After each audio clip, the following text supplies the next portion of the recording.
मित्रों, आज जो कहानी मैं आपको सुनाने वाला हूं वह बहुत ही खास है। यह कहानी है त्रिया चरित्र की है।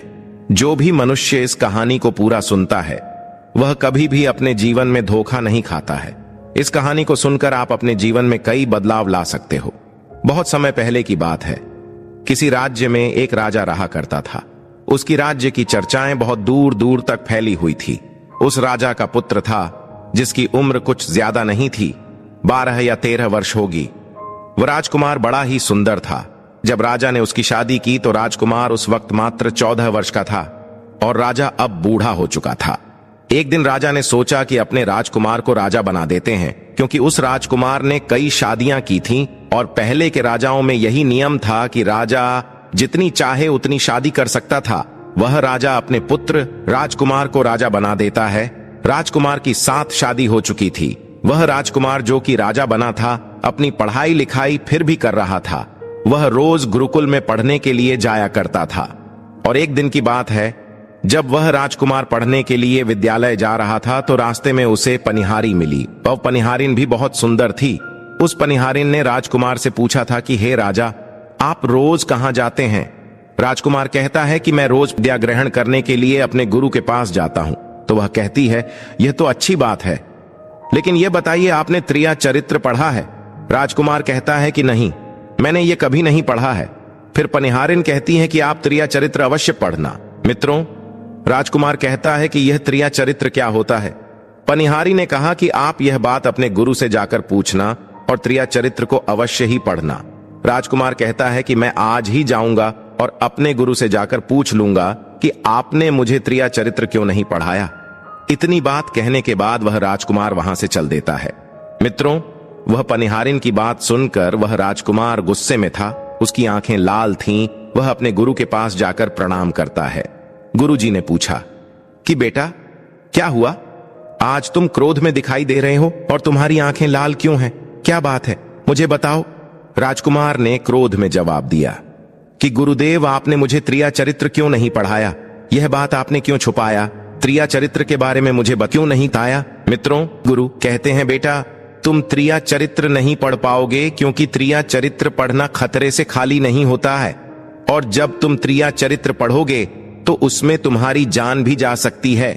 मित्रों, राजकुमार कहता है कि गुरुदेव, आप इसकी चिंता ना करें तो अच्छा है, मैं खुद इस राज्य का राजा हूं।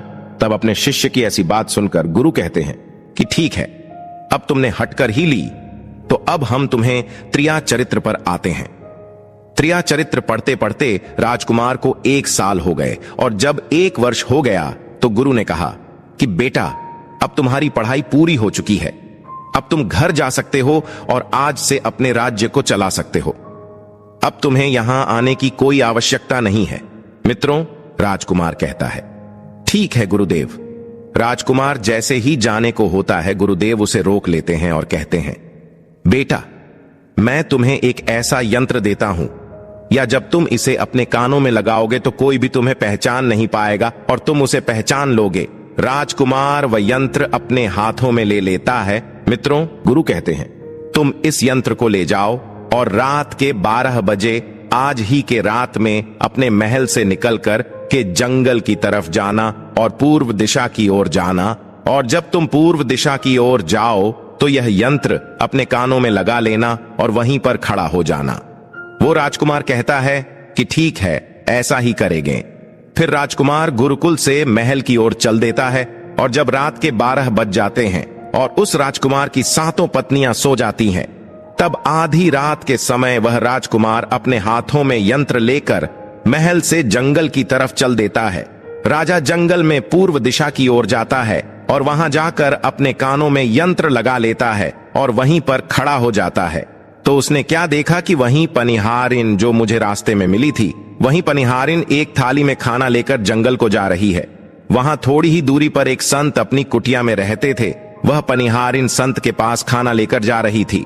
राजा ने देखा कि यह तो वही पनिहारिन है जिसने मुझसे कहा था कि त्रिया चरित्र की पढ़ाई करो, लेकिन पनिहारिन उस राजा को नहीं पहचान पाई, क्योंकि राजा के कानों में यंत्र लगा हुआ था। यंत्र लगने की वजह से राजा किसी को भी पहचान सकता था। राजा ने अपने मन में सोचा कि चलो उसके पीछे चलते हैं कि यह आधी रात को भोजन लेकर संत कुतिया की तरफ क्यों जा रही है, इसका क्या कारण है। मित्रों, वह राजा भी उसके पीछे पीछे छुपता हुआ चल दिया। अब वह पनिहारिन उस कुटिया में उस बाबा के वहां पहुंचती है।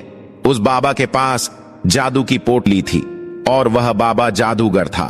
राजा पीछे पीछे गया और वह छुप करके देख रहा था कि वह पनिहारिन औरत को बाबा क्या करेंगे।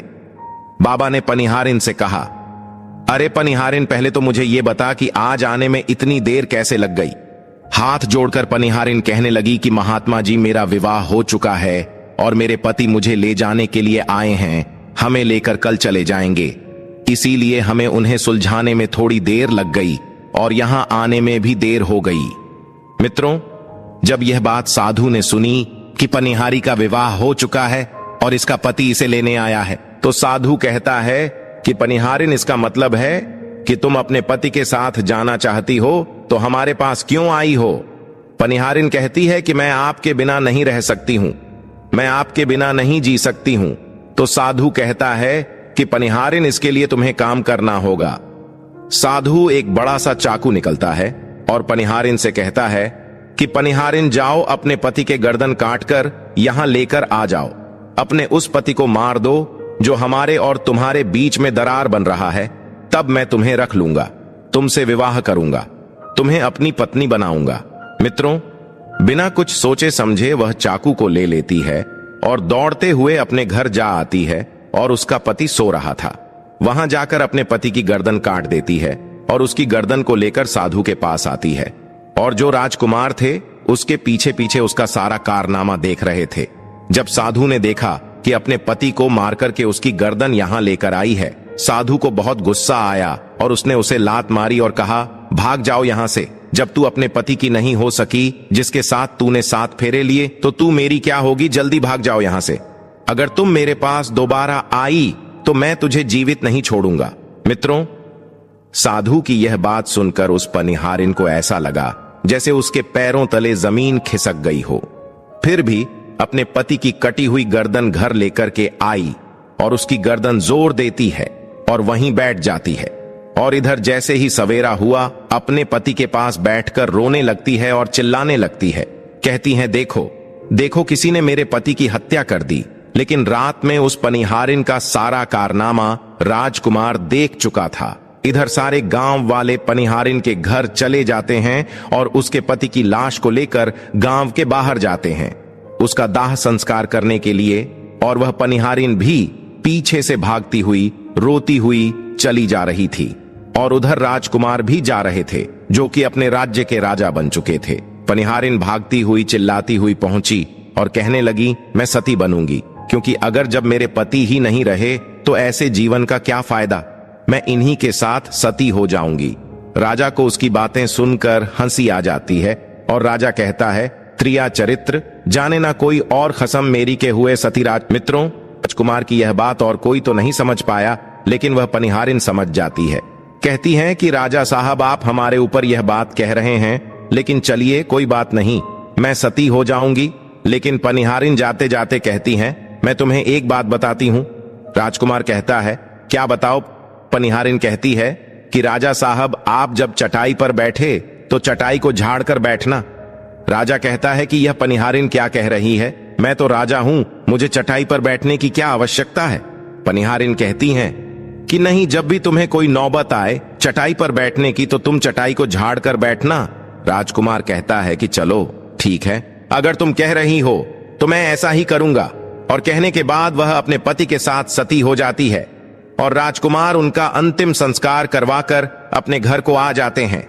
मित्रों, इसी तरीके से पूरा दिन व्यतीत हुआ और उधर जब दूसरी रात आई, अपने गुरु के कहने के अनुसार वही यंत्र कान में लगाया और पूर्व दिशा की ओर उसी स्थान पर जाकर खड़ा हो गया जहां पर पिछली रात खड़ा हुआ था।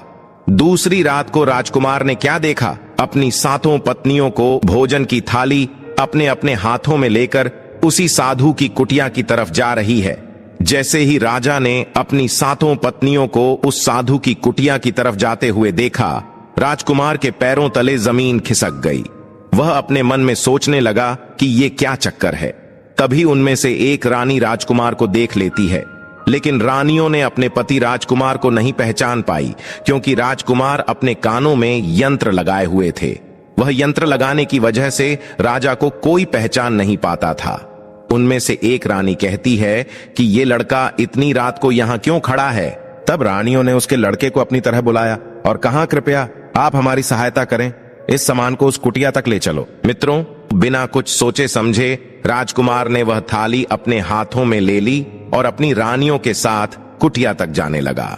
जब 7 रानियां और राजकुमार उस साधु की कुटिया में पहुंचते हैं और राजकुमार कुछ भी नहीं बोल रहा था, क्योंकि राजकुमार देखना चाहता था कि हमारे प्यार में ऐसी क्या कमी है जो हमारी 7 रानियां इस साधु के पास आती हैं, और इस साधु के पास ऐसा क्या है जो हमारी 7 रानी अभी यहां आ रही है। मित्रों, राजकुमार छुप कर ये सब जानना चाहता था। इधर जब वह 7 रानियां राजकुमार को लेकर साधु के पास पहुंची तो महात्मा राजकुमार को देखकर कहता है कि यह कौन है। तो 7 रानियां कहती हैं कि महात्मा जी, ये बालक हमें रास्ते में मिला, इसने हमारी सहायता की तो हम इसे अपने साथ लेकर आ गए। रानी कहती है कि एक काम करते हैं, इसे आज रात यहीं रहने देते हैं, कल सुबह होते ही यह चला जाएगा। उस साधु उनकी बातों को मान लेता है। वह साधु अपने शिष्य को बुलाता है और उससे कहता है कि आज रात के लिए इस बालक की रुकने की व्यवस्था कर दो। वह शिष्य राजकुमार को लेकर एक कमरे में जाता है। उस कमरे में एक चटाई बिछी हुई थी। शिष्य कहता है कि देख भाई, आज तुझे चटाई पर सोना पड़ेगा। वह शिष्य राजकुमार को इतना कहकर वहां से चला जाता है। मित्रों, राजकुमार उस कमरे में अकेला पड़ जाता है। अपने मन में सोचता है कि आज तो नौबत आ ही गई चटाई पर सोने की। चलिए कोई बात नहीं, आज की रात हम चटाई पर ही गुजार लेंगे। राजकुमार जैसे ही चटाई पर बैठने ही वाला था, उसे पनिहारिन की बात याद आ गया। वह सोचने लगा कि पनिहारी ने मुझसे कहा था कि जब भी तुम्हें चटाई पर बैठने की नौबत आए, तुम चटाई को अवश्य झाड़ लेना। चलो आज पहले झाड़ ही लेते हैं, हो सकता है इसका कोई राज हो। जैसे ही राजा ने चटाई उठाई तो उसने क्या देखा? उसने देखा कि एक बहुत बड़ा भयानक कुआं है। जब उस कुएं को देखा तो राजा के होश उड़ गए। राजा उस कुएं के अंदर झांक कर देखता है। राजा को अंदर बहुत सारे कैदी दिखाई देते हैं, जिन्हें उस साधु ने अंदर कैद करके रखा था। उन कैदियों में से एक आदमी ने राजकुमार को पहचान लिया। बाद में राजकुमार से कहता है कि राजकुमार, आप यहां कैसे आ गए? राजकुमार कहता है कि धीरे बोलो, नहीं तो सब पोल पट्टी खुल जाएगी। तब सभी कैदियों ने कहा कि राजा साहब, आप यहां से भाग जाए। हम तो यहां से निकल नहीं पाए, लेकिन आप यहां से भाग जाए, नहीं तो आपका भी यही हाल हो जाएगा जो कि हमारा हुआ है। आप भी यहां फंस जाएंगे, आपको भी पकड़कर ये साधु इसी में डाल देगा। आप जितना जल्दी हो सके यहां से भाग जाए। राजा जब उस कमरे के अंदर गया था तो अपने कान में से यंत्र निकाल लिया था, और जब राजा वहां से भागा तो अपने कान में यंत्र लगाना भूल ही गया। मित्रों, राजा को भागते हुए उन रानियों ने और साधु ने देख लिया था। रानियों ने जब राजा को भागते हुए देखा तो रानी कहती है, यह तो हमारे पति है। महात्मा से कहती है कि महात्मा जी, अब तो हमारी सारी पोल पट्टी खुल जाएगी, यह तो हमारे पति है और वह भागे जा रहे हैं। उन्होंने हमें यहां देख लिया है, अब हमारा क्या होगा? और साधु कहता है कि तुम यहां क्या देख रही हो, जल्दी जाओ और अपने पति को पकड़ कर लाना। तो रानियां राजकुमार को पकड़ने के लिए दौड़ी दौड़ी जाती है, लेकिन वह राजकुमार जो राजा था इतना तेज था कि वह अपने महल जा पहुंचा और घबराई। रानियों के तो होश उड़ गए। फिर वापस उसी बाबा के पास आती है और बाबा से कहती है कि महाराज, अब तो हमारे पति हमें जीवित नहीं छोड़ेंगे, हम जैसे ही घर जाएंगे वह हमारी जान ले लेंगे। महात्मा, आप हमें बचा लीजिए, इसका कोई उपाय कीजिए। तब जाकर वह साधु रानियों को एक जादुई कील देता है और कहता है कि जब तुम जाओ तो अपने पति को बहला फुसलाकर उसके माथे में यह जादुई कील घुसा देना, तुम्हारे पति को ढेर बना देगा और साथ मिलकर उसे मार देना, बस कहानी खत्म हो जाएगा। मित्रों, वो 7 रानियां साधु की बात मान लेती हैं और जादुई कील लेकर महल आती है।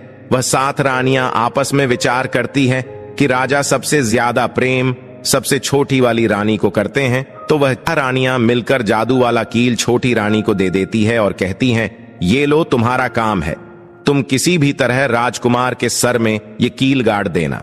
तो छोटी वाली रानी कहती है ठीक है, और छोटी वाली रानी कील ले लेती है।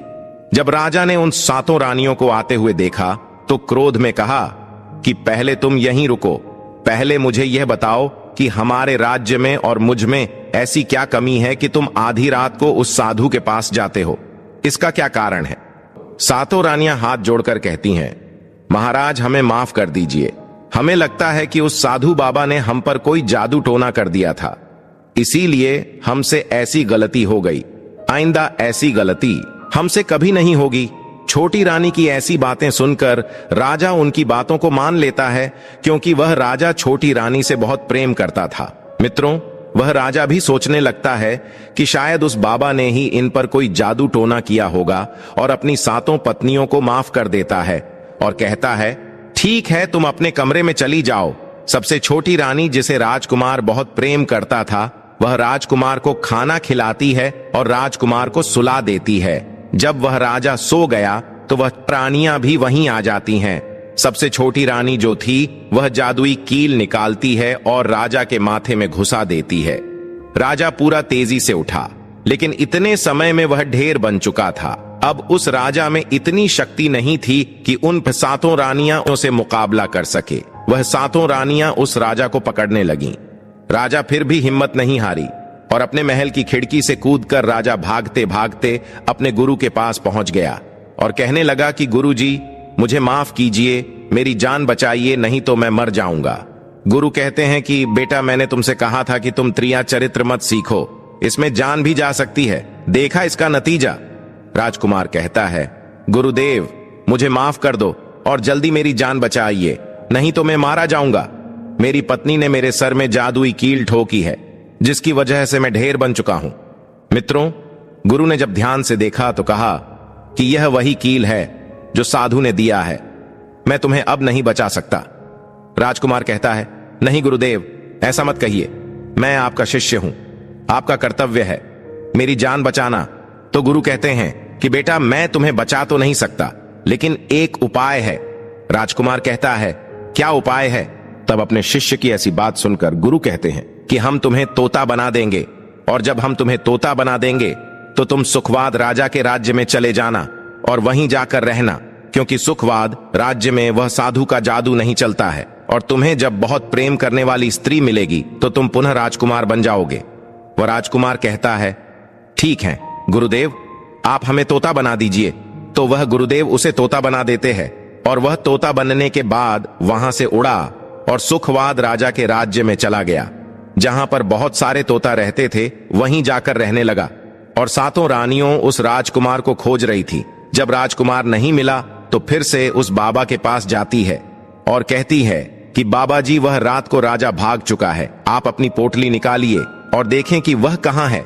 तो वह महात्मा अपना पोटली खोलता है और देखने लगता है कि वह राजकुमार तोता बनकर के सुखवाद राजा के राज्य में रह रहा है। वह साधु ये सारी बात रानियों को बताता है। तो रानियां कहती हैं कि स्वामी, अब क्या करें?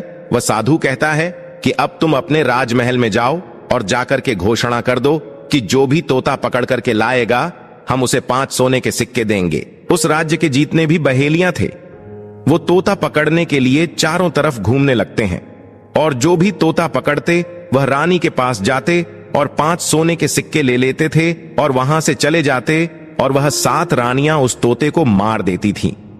ऐसे ही धीरे धीरे बहुत समय निकल गया, और वो राजकुमार जो तोता बनकर जहां गया था, वहां सारे तोते को बहुत अच्छी अच्छी बातें करता था, उन्हें बहुत ज्ञान की बातें बताता था।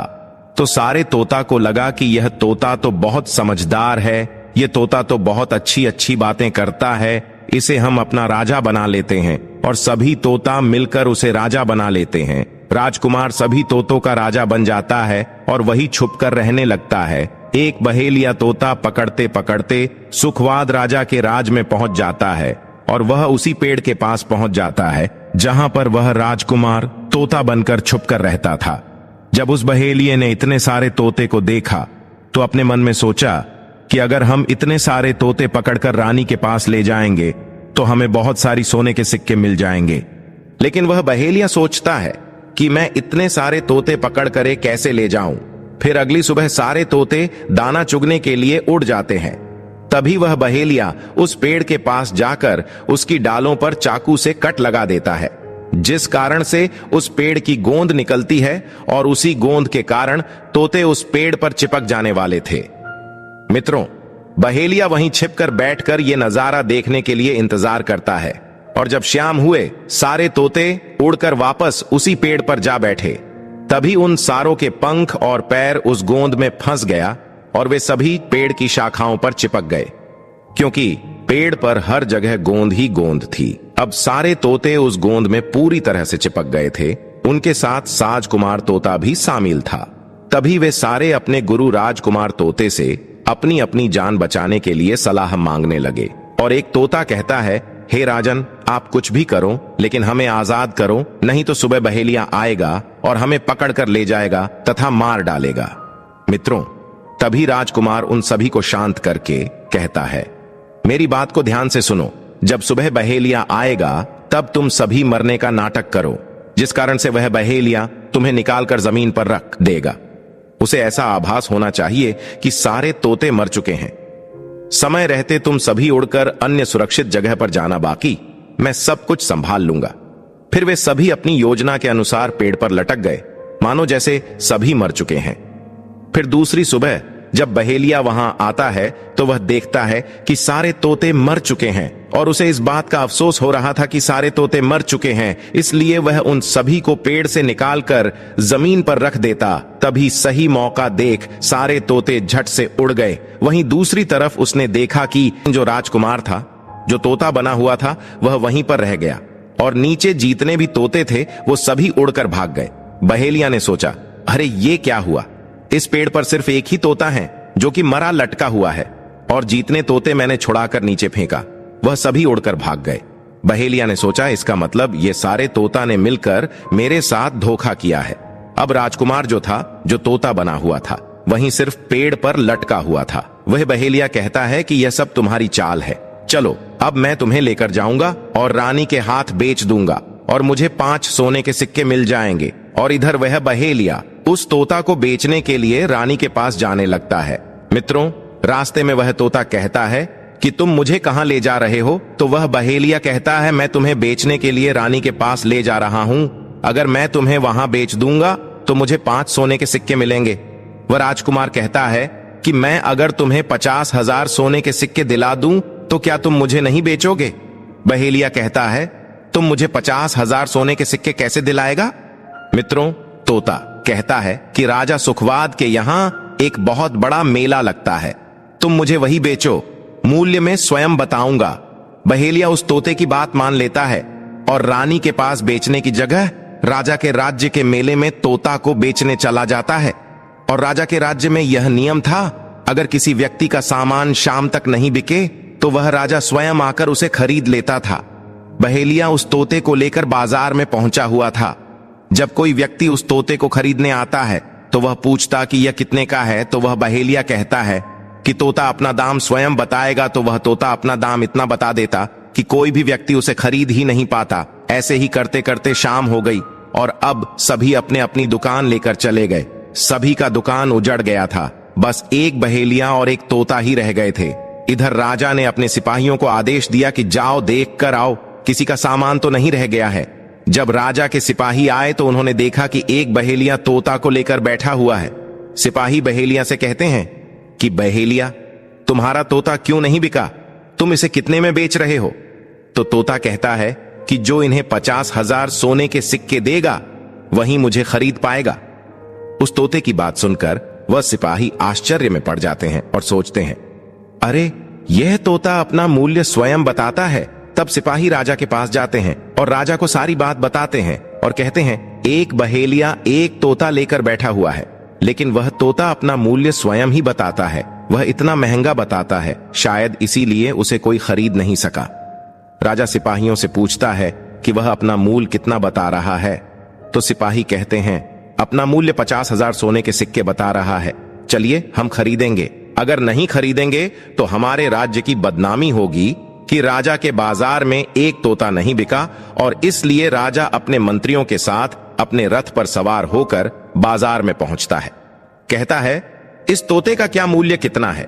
बहेलिया हाथ जोड़कर कहता है कि राजा साहब अपना मूल्य तोता स्वयं बताएगा। वह राजा फिर तोते से पूछा, तो तोता कहता है कि राजा साहब जो इन्हें 50,000 सोने के सिक्के देगा वही मुझे खरीद पाएगा। अपने सिपाहियों से 50,000 सोने के सिक्के मंगवाता है और बहेलिया को पकड़ा देता है और तोते को लेकर अपने महल चला जाता है। वह तोता बहुत ही बुद्धिमान था क्योंकि वह राजा था। वह तोता राजा को बहुत अच्छी अच्छी बातें बताने लगा। जब राजा पर कोई खतरा आने वाला होता तभी वह तोता बता देता कि राजा साहब आप पर यह खतरा आने वाला है, और इसी तरह सब उस तोते से बहुत अधिक प्रेम करने लगते हैं।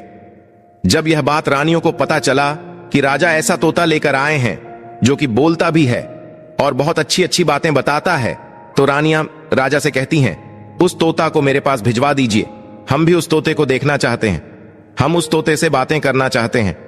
राजा अपने मंत्रियों से कहकर वह तोता रानियों के पास भिजवा देता है। रानी उस तोते से बातें करके बहुत खुश हो जाती है।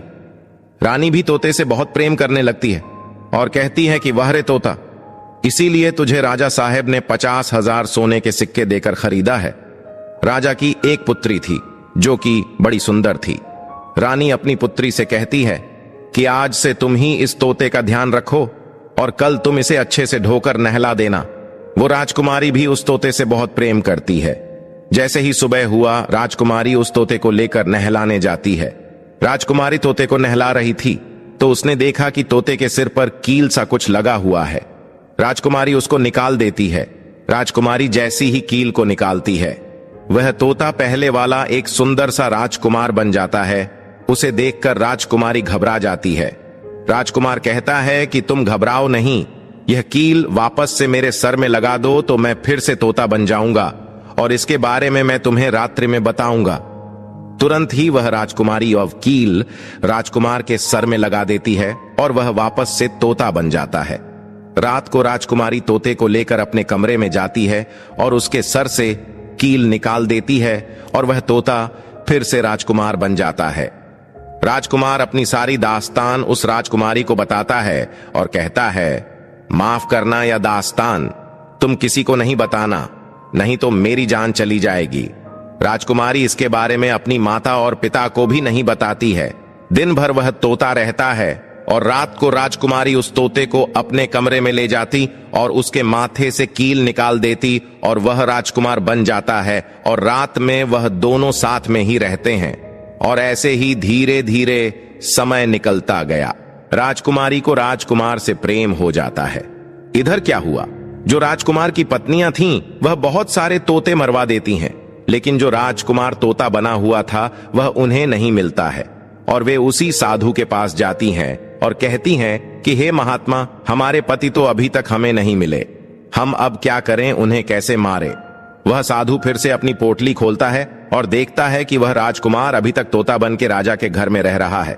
वह साधु रानियों से कहता है कि तुम एक काम करो कि तुम नृत्य कला सीख लो, हम सभी मिलकर उस राजा के घर नृत्य कला करने जाएंगे और जब राजा हम पर प्रसन्न हो जाएगा और हमें कुछ मांगने को कहेगा तो हम उस तोते को ही मांग लेंगे और फिर आसानी से उसे मार देंगे। मित्रों, धीरे धीरे समय बीता। साधु तबला बजाना और सात रानी पूरी तरह से नृत्य कला सीख चुकी थी। अब साधु को लगा कि हम सफलता प्राप्त कर सकते हैं और उस तोते को उस राजा से मांग सकते हैं। साधु का भेष बदल करके उन सातों रानियों को नृत्य कला वाली स्त्री बन करके राजा के दरबार में पहुंच गई। राजा उस साधु से पूछता है कि आप लोग कौन हैं, यहां क्यों आए हैं। तब साधु कहता है कि हम सब नृत्य कला वाले हैं, आपके महल में हम नृत्य कला दिखाना चाहते हैं। राजा को भी गाने और बजाने का बहुत शौक था, वह मान जाते हैं। उधर वह साधु अपना गाना बजाना चालू करता है। जब उनकी गाने बजाने की आवाज तोता के कानों में पहुंची तो तोता समझ गया कि वह साधु हमारी सातों रानियों को लेकर भेष बदलकर यहां पर आ गया है, अब हमारी जान नहीं बचेगी। लेकिन जब राजकुमारी उस तोते को लेकर अपने कमरे में जाती है, उस तोते के सर से कील निकालती है और वह तोता राजकुमार बन जाता है और वह राजकुमार सारी बातें उस राजकुमारी को बताता है। कहता है कि देखो, जो यह गाने बजाने वाले आए हैं यह वही साधु है, यह गाने बज जाने से राजा को खुश कर देगा और बदले में मुझे मांग लेगा और ले जाकर मुझे मार देगा। मित्रों, वह राजकुमार कहता है कि सुनो राजकुमारी, जब राजा आदेश दें कि तोता को लेकर आओ तो तुम मुझे मत देना, जब राजा खुद यही मुझे लेने आए तब भी तुम मुझे मत देना, कहना कि तोता को नहीं दूंगी। और जब राजा न माने, राजा तुमसे जिद करें और मुझे मांगे, तब तुम गुस्से में आकर के पिंजरे को फेंक देना। उसके बाद मैं अपने बचने का रास्ता हम स्वयं ही ढूंढ लेंगे। राजकुमारी कहती हैं कि ठीक है, और वहां गाना बजाना हुआ तो राजा प्रसन्न होकर उन्हें कहते हैं कि मांगो, क्या मांगना चाहते हो। वह साधु कहता है कि जो आपके पास तोता है, जो आप कुछ दिनों पहले ही खरीदे है, वह तोता आप मुझे दे दो। राजा कहता है ठीक है। राजा अपने मंत्री को आदेश देता है कि जाओ उस तोते को लेकर आओ। मंत्री राजकुमारी के पास पहुंचता है और कहता है कि यह तोता मुझे दीजिए। राजकुमारी कहती है नहीं दूंगी। मंत्री कहता है कि देखिए, आप जिद मत कीजिए। राजकुमारी कहती है कि तुम जाओ और मेरे पिताजी को यहां भेजो, वहीं आकर इसे ले जाएंगे। मंत्री राजा को जाकर सारी बात बताता है। राजा स्वयं आता है उस तोते को लेने के लिए। वह राजा जाकर कहता है कि बेटी, यह तोता मुझे दे दो, यह नृत्य कला वाले को देना है, जो यहां गाना बजाना किए हैं, यह उन्हें देना है। तो राजकुमारी कहती हैं कि पिताजी, यह तोता मैं नहीं दूंगा। क्रोध में आकर राजा कहने लगा कि तू कैसी बातें कर रही हो, इसे देने का मैंने वादा किया है। जब राजकुमारी ने राजा को क्रोध में देखा तो राजकुमारी को भी गुस्सा आ गया और राजकुमारी गुस्से में पिंजरे को जमीन पर फेंक देती है। वह पिंजरा जैसे ही जमीन पर गिरा, वह टूट गया और तोता जो था वह चावल का दाना बन गया। और जैसे ही साधु को यह बात पता चली, साधु भी तुरंत कबूतर बन जाता है और उस दाने को कबूतर खाने लगता है। उसमें से जो एक दाना था, बस वही राजकुमार था। जैसे ही वह दाना कबूतर खाने वाला होता है, राजकुमार बाज बन जाता है और एकदम से कबूतर पर झपटता है और उसे मार देता है। इस तरह से उस साधु की मृत्यु हो जाती है। राजा यह सब देखकर आश्चर्यचकित हो जाता है। उस कबूतर को मारकर फिर से तोता बन जाता है और जो राजकुमारी थी उस तोते से कील निकाल देती है और वह फिर से पहले जैसा राजकुमार बन जाता है। राजकुमारी अपने पिता को सारी बात बता देती है।